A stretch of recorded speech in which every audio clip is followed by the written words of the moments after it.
Hej, witajcie w kolejnym vlogmasie. Odprowadziłam Eliasza do żłobka, a teraz sobie po prostu siedzę na zewnątrz. Jest bardzo ładna pogoda, słońce świeci, nie jest zimno, a to bardziej, że ja się dzisiaj bardzo ciepło ubrałam, więc sam raz. Słowo mówiąc, do końca mi się nie chce jeszcze iść do domu, więc sobie siedzę tutaj, chyba sobie zrobię w CapCut taka aplikacja właśnie do składania filmów, shorta i wtedy może pójdę do domu albo może mały spacer, zobaczę i jeszcze zobaczę, bo nie chce mi się iść jeszcze do domu, tak stwierdziłam, że za ładnie jest, żeby marnować czas w domu.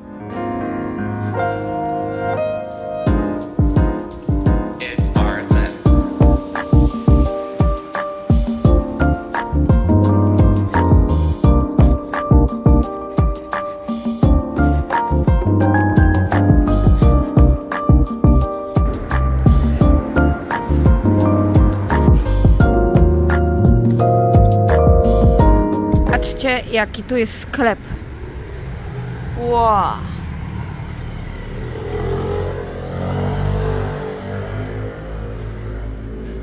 Ciekawe, co to jest. To chyba do wyrabiania czegoś.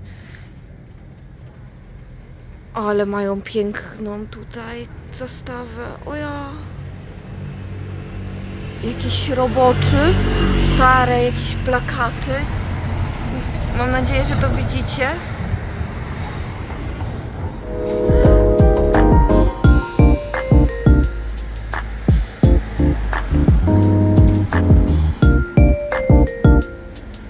Jest bliska, a nie łapie mi.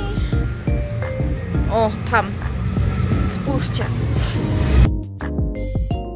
Zadanie pójść do tego sklepu i zobaczyć, ile co kosztuje, bo jestem zachwycona na przykład tą porcelaną. Będzie idealnie wyglądać w moim mieszkaniu. Tak mi się wydaje, bo tak wygląda, że będzie naprawdę ładnie wyglądać. Jesteśmy teraz przy osiedlu Prugio. Ostatnio oglądaliśmy ceny tych mieszkań. To za kupno jest około 6-8 ok.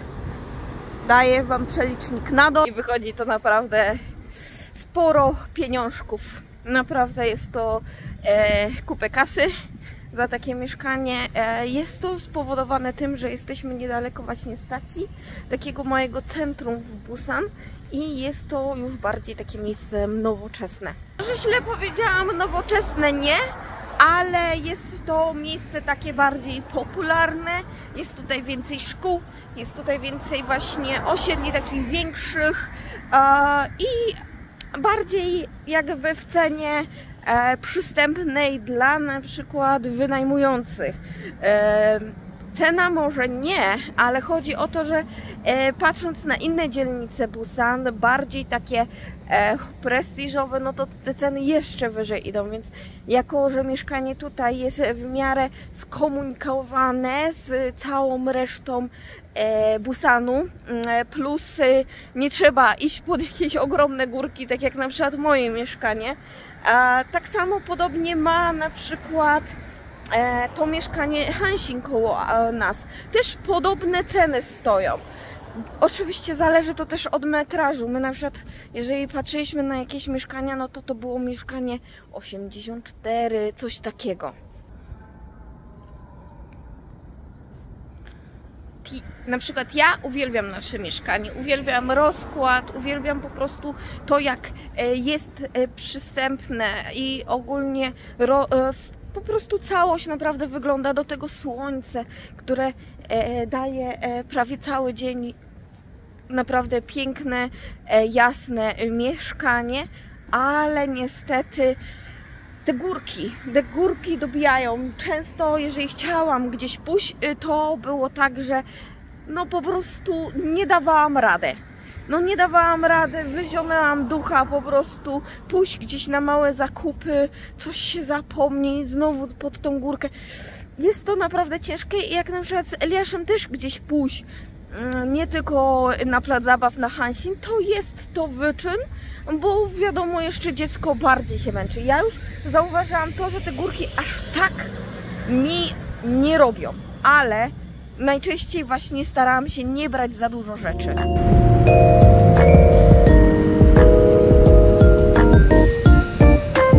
Jaki fajny pomysł. Rośliny w ścianie.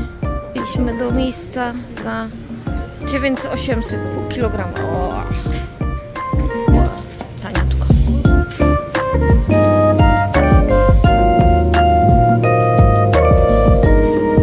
A to wszystko kupiłam za 40 000. Świeży szpinak, brokuł, bardzo tani i bardzo ładny. Patrzcie, jak wygląda. Bardzo ładny. Tutaj jest wołowina, to będzie na jutro, na obiad, to też jest na jutro, a dzisiaj będzie coś.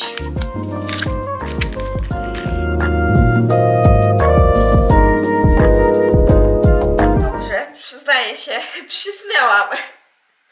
Przyznałam, niedawno się obudziłam, jeszcze poleżałam chwilę, ale jest mi tak zimno. Znaczy dzisiaj jest naprawdę ładna pogoda, ale zrobiło mi się tak strasznie zimno, mam tak zimne stopy, że zamarzam.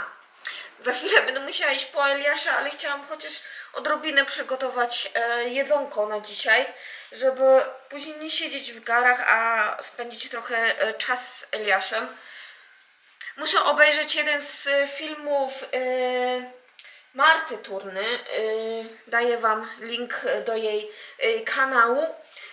To powinna mieć tam przepis na jakieś kary. Wcześniej miałam na przykład karę też zakupiony w takiej saszetce, ale to była sama pasta. I od jakiegoś czasu już jest to niedostępne i chciałabym zrobić takie fajne kary, takie prawdziwe kary w domu, bez kupowania saszetek, bo po pierwsze jest problem z tym jednym, a po drugie no jest zdrowsze jak się w domu samemu zrobi, a ciężko ostatnio dostać. Jak coś, wszystko jest na przykład na ostro, z pastą na ostro, a wiecie, Eliasz no nie je ostrego, ja mu nie daję, staram się jak na razie unikać. W przyszłości pewnie będzie sporo jadł, jako że mieszkamy w Korei, a tutaj sporo pikantnych rzeczy jest, więc nie chcę ryzykować. On tam już w żłobku powoli rusza z pikantnymi rzeczami, ale ja tak wolę oszczędnie. Tym bardziej, że mojego męża tata miał problemy z żołądkiem. I ogólnie tutaj jest problem z żołądkiem w Korei, więc wolałabym jeszcze tak powoli iść, powoli kupić na przykład to kimchi dla dzieci, bardzo takie mało pikantne, tak ostrożnie. Oczywiście nie neguję dawania dzieciom pikantnych rzeczy, to każdy postępuje jak uważa, ale ja po prostu obawiam się i wiem, że on raczej tak reakcję by miał różną. My tak też surowego kimchi dużo nie jemy, tak po prostu sobie jako banchan w domu, tylko mój mąż często je, a zanim kupię i zanim zjemy, to już od razu się robi takie bardzo mocno kwaśne, które ja na przykład nie lubię takiego mocno kwaśnego na surowo. Jeżeli mocno kwaśne, takie bardzo nie przeterminowane, ale sfermentowane, to ja uwielbiam kimchi jjigae. Uwielbiam kimchi jjigae, ale jeżeli chodzi o takie świeże, jako banchan, to raczej wolę takie naprawdę świeże kimchi. No i tak, no. A często go nie jemy, więc jest problem ciągle, że za bardzo się kwasi. Dobra, ja nie będę gadać, a się ogarnę, bo naprawdę, a może trochę, jak zacznę się trochę ruszać, to może mi temperatura skoczy, bo nie wiem, co się stało. Mam nadzieję, że nie bierze mnie choróbsko, bo ostatnio tak, no ostatnio chyba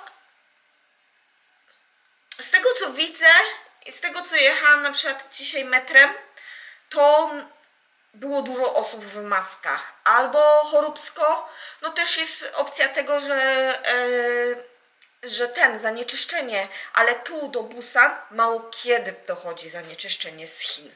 Naprawdę mogłabym policzyć na palcach mojej dłoni, ile razy tutaj musimy z zanieczyszczeniem w ciągu roku. Co prawda jestem w Bruktu ale na przykład wtedy, kiedy Seoul był cały żółty, to na przykład tutaj w Busan był jeden dzień taki, 2 dni, że tak naprawdę musieliśmy nosić maski z powodu zanieczyszczenia, a tak to wszystko albo przewiało, bo tu jest wiecznie za to, nie? Ale coś za coś, jak to się mówi. Dobra, gadam znowu, a muszę się wziąć za robotę.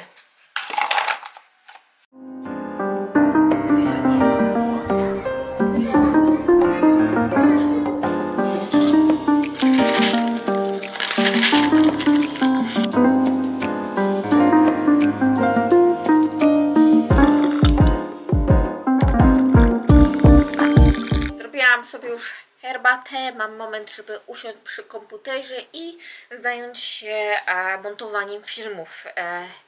Znowu chyba zauważyłam, że zaczynam siebie pchać znowu za mocno, tak dociskać, żeby wszystko dobrze wyszło, żeby dużo zrobić, dużo ugotować, dużo upiec.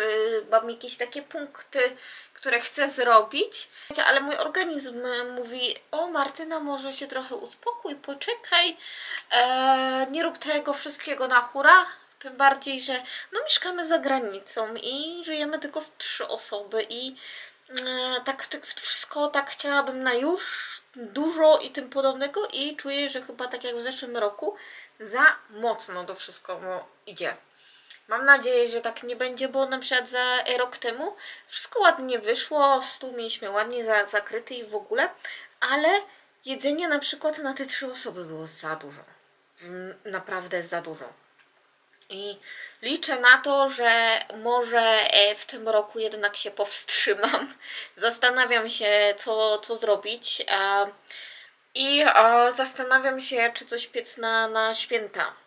Czy nie lepiej na przykład zamówić z Baskin Robbins tort? Może nie, bo tort ma takie różne smaki, które tak nam do końca nie odpowiadają, a po prostu sobie wybrać do kubełka lody, które nam odpowiadają, które nam smakują i po prostu nie zjeść sobie lodów na przykład jako deser. No bo rok temu upiekłam ciasto marchewkowe, wyszło piękne, było przepyszne, ale nie dla 3 osób, które ledwo dawały radę. No i tak chciałam wszystko naraz, wszystko tenło, żeby to wszystko ładnie wyszło, no a chyba jednak trzeba troszeczkę zwolnić. Tak mi się zaczyna wydawać, że lepiej jakbym nie puszowała się aż tak mocno. No ale zobaczymy. No i co jeszcze? Chciałam Wam powiedzieć, bo dzisiaj trochę tak o mieszkaniu rozmawialiśmy, tam o tych mieszkaniach, ile one tam mniej więcej kosztują i w ogóle. I chciałam Was się zapytać, czy w przyszłości chcecie filmik taki, gdzie mówię o przeżyciach w różnych mieszkaniach, bo jak wiecie, ja mieszkałam chyba prawie wszystkich dostępnych. Może w takich niskich willach nie mieszkałam oraz w takich domach koreańskich nie mieszkałam, ale na przykład w takim shop house, czyli na dole sklep, u góry mieszkania i to taki jeden budynek był, w takim mieszkałam. Mieszkałam właśnie w takim dużym osiedlu i teraz mieszkam w takim małym osiedlu i może byłoby można porozmawiać właśnie na temat takiego, jak się żyje w różnych mieszkaniach, jakie są plusy i minusy. Też to jest może ciekawe i interesujące będzie dla Was, więc dajcie znać. A tak, to chciałam powiedzieć i się pożegnać już dzisiaj. Dziękuję Wam bardzo za dzisiejszy dzień, za dzisiejszego vlogmasa. Widzimy się kolejnym razem. Do usłyszenia. Bye!